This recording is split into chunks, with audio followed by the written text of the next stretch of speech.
3 বছর আগে দেখা স্বপ্নটা যখন নিজের চোখের সামনে আবারও দেখার সুযোগ পাই, তখন কি হাতছাড়া করলে হয়? প্রতিটি মেয়েরই ঘুরতে যাওয়া একটি স্বপ্ন। কারোর সমুদ্র পছন্দ, কিংবা কারোর পাহাড়। কখনো আমার এখনো পাহাড়ে যাওয়ার সুযোগ হয়নি, কিন্তু বছর 3 আগে আমি একবার কুয়াকাটা গিয়েছিলাম। তোমাকে কুয়াকাটা নিয়ে যাব না, ঠিক আছে? টাটা টাটা বাবা।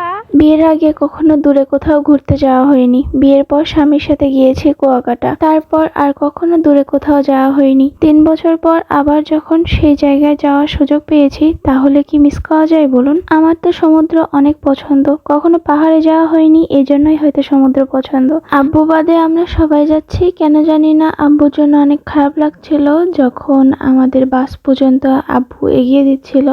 আব্বু বলছিল যে আব্বু যেতে পারলে আব্বুরও ভালো লাগতো, কিন্তু আব্বু কেন জানি না দূরে জার্নি করতে চায় না। তো আমরা তো পুরো একটা হোটেলের সামনে দাঁড়িয়ে আছি, কারণ এখান থেকে অনেক কিছুই নেওয়ার পালা। তারপর একদম আমরা ভোর প্রায় 4টার সময় চলে আসছে আমাদের রুমে। আমরা শুধুমাত্র একটা দিনের জন্য গিয়েছিলাম, এই জন্য আমাদের আগে থেকেই কোনো রুম বুকিং করা ছিল না।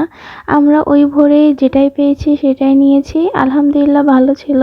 তো এখন আমরা সবাই মিলে চলে যাচ্ছি সূর্যোদয় দেখতে। আর সব থেকে অবাক করার বিষয় হচ্ছে এই রাস্তাটা, কারণ আমি এখান থেকে 3 বছর আগে যখন এসেছিলাম এই রাস্তা দিয়ে আমার যাওয়া আসা করা হয়নি। আর এবার গিয়ে যে দেখলাম যে এখন আমরা যাচ্ছি সূর্যোদয় দেখতে। খুব ভোর ভোর, মানে দেখুন কিচ্ছু দেখা যাচ্ছে না। এখন কিন্তু আমি ফ্ল্যাশ লাইট, কয়টা বাজে? এই যে কয়টা বাজে, 5:39।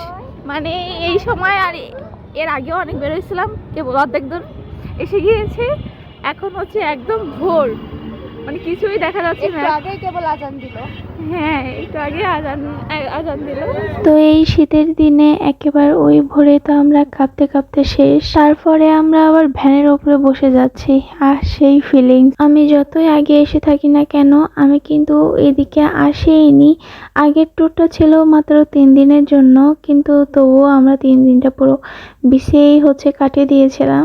আর এইবারের ট্যুরটা মাত্র একদিনের জন্য। সেই একদিনে কি না কি করেছি আপনারা বলুন, আর আস্তে আস্তে সব ভিডিও আপনারা পাবেন, শুধু একটু ধৈর্যের অপেক্ষা। আর আপনাদের উদ্দেশ্যে একটা কথা বলতে চাই, আপনারা যারা কক্সবাজার বা সেন্ট মার্টিন যেতে চাচ্ছেন কিন্তু বাজেট নাই, যেতে পারছেন না, তারা কিন্তু এই কুয়াকাটা ঘুরে আসতে পারেন। কারণ কুয়াকাটা আপনারা যতটা নর্মালি ভাবেন তেমনটা না, এখানেও অনেক কিছু দেখার জায়গা আছে।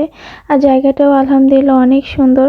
আমরা তো অনেক বেশি এনজয় করেছি, এবং আস্তে আস্তে আপনাদেরকে সব কিছুই দেখাবো, তাহলে বুঝতে পারবেন যে কক্সবাজারের মতো এই জায়গাটাও কত ভালো। তো আমি আমার ব্লগটা এখানেই শেষ করে চলে যাচ্ছি পার্ট 2 তে। আল্লাহ হাফেজ।